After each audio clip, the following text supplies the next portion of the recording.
We'll play LeBron James acknowledging that there's a problem in the NBA. Let's watch LeBron James. Got to do something. Obviously, the last couple of years have not been a great All-Star game that Sunday night. But I mean, listen, it's a bigger conversation. It's not just the All-Star game. It's our game in general. Our game it's a lot of threes being shot. Mm-hmm. So it's a bigger conversation, just the All-Star game. You can't blame that on Charles Barkley and Shaquille O'Neal. That's the face of the NBA acknowledging the facts. Hey man, this game isn't as compelling. People standing around the three-point line, jacking up three-pointers, it's not as compelling. That's LeBron James in a rare moment of transparency and honesty. Hats off to LeBron James. I don't want to disparage or add any snark to that. Hats off to LeBron James for acknowledging what's obvious. The game has changed, and not in a real productive way. It's a three-point shooting contest. And there's no diversity in style or play. But here's JJ Redick, LeBron's coach, an analytics guy, a guy who's struggling a bit as a head coach, but he and he says a lot here, his explanation of what's going on with NBA ratings, but at one point, he does take some shots at the inside the NBA crew. Let's play JJ Redick. There's a lot of probably whys. I would speculate some of it is streaming. Some of it is the fact that in my own household, we have YouTube TV and that we don't have Spectrum right now. We have Spectrum Wi-Fi, but not Spectrum cable. And my family can't watch Lakers games that aren't nationally televised. I do have a free account from Spectrum. I'm just too lazy to set it up. We're clear on that. Spectrum has been very good to me. You probably send somebody out there. Yeah. But my point to that is, in my own household, I have 9 or 10 subscriptions. I lose my password to all of these. I think with the death of cable, people unplugging and then relying on streaming networks, I think it's not easy to watch an NBA game, to find an NBA game. I think that's part of it. Maybe that's a small percentage of it, but that's certainly a factor in all of this. I don't think we as, and by we, I was part of it, we as the sort of national partners have done a good job of storytelling, of celebrating the game. If I'm a casual fan and you tell me every time I turn on the television that the product sucks, well, I'm not gonna watch the product. And that's really what has happened over the last 10 to 15 years. I don't know why. It's not funny to me. Nothing is entertaining to me. This game should be celebrated. I've watched the league evolve. I'm in this league right now. I can tell you without fact, or with fact, that the league is more talented, and not just raw talent. The league is more talented and skilled than it was 18 years ago when I was drafted. That's a fact. There are more players that are excellent. There are more teams that are excellent. I heard when I played for, 4 or 5 years, well, why don't we even play the regular season? We know who's going to be in the finals. Well, guess what? We have parity now. And we're not celebrating parity. We're not celebrating the fact that the Western Conference is as loaded as it is. We're playing a Sacramento team tonight that's incredible, with incredible talent, and they've got a losing record. It's not because they're a bad basketball team. I don't know. We don't have anybody that's willing to step up to the fact that this is an awesome game and we should talk about it and celebrate it in a positive way. That doesn't mean we don't critique it. We should critique it, but we should celebrate it. And nobody's doing that. And the people that are have a small niche following on Twitter. No one is celebrating the game. Cry me a river.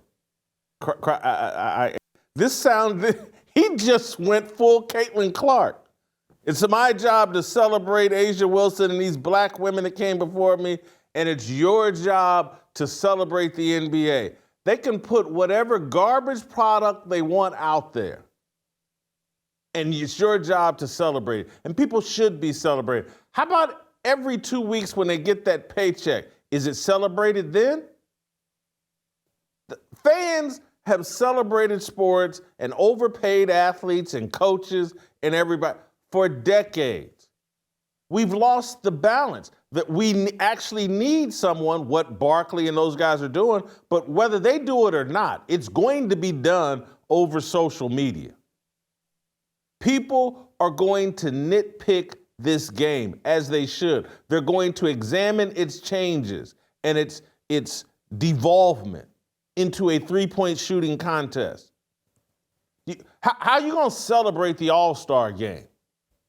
It's a hot mess. How are you going to celebrate Kawhi Leonard and all the other, Joel Embiid, and all the other players that have to load manage, can't play back-to-backs, refuse to play 80 games, 82 games, refuse? How are you going to hey, whatever we throw out there to you, it should be celebrated, and the people that do celebrate it have a very small niche, and no one wants to celebrate us. That's hot garbage. That's an excuse. The product isn't as good. The officiating, the lack of defensive competitiveness, the lack of physicality, all the flopping.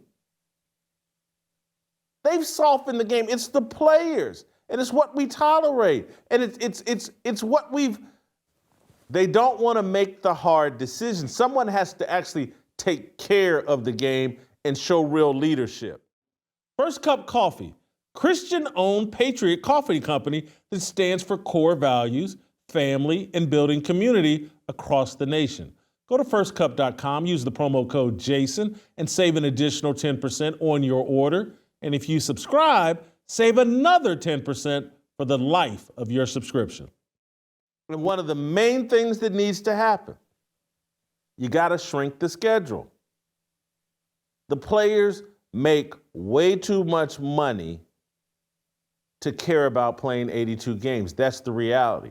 Shrink it down to 60. Everybody has to take a haircut financially. They're all still going to be making great money. But if you want real competition, if you want the guys to go out there on that court and compete like it really matters, not be hungover, high, drunk, whatever, from partying the night before, shrink the schedule to about 60 games. Let's have a real conversation about how to improve the NBA, instead of whining about the people that are saying, hey, this ain't it. And we'll get into this with Steve Kim a bit later in the show, but the same thing is eventually going to happen to the NFL. It is a ticking bomb in the NFL. And their issue is a lot, maybe even mostly related to officiating. And mainstream corporate media does its best to minimize talking about how bogus the officiating is in the National Football League, how inconsistent it is, how the referees have been overburdened with too many judgment calls. And so you'll hear a little chirping from time to time. You'll hear Troy Aikman say, put a skirt on him, when some quarterback draws some roughing the passer call that's bogus. But you never hear the full-blown conversation. People will hint at it. But trust me, Troy Aikman, Tom Brady, anybody, any of the Tony Romo, any of these guys calling games and talking about the game knows that the NFL isn't the same league that it once was. And they know that the accomplishments of these players doesn't really compare to what the Dan Marinos, the Joe Montanas, the John Elways, what they did in the previous era when it was a full contact sport for quarterbacks. When defensive backs could actually occasionally put their hands on a defender, when referees weren't handing out first downs with illegal contact calls and then you don't even never see the replay.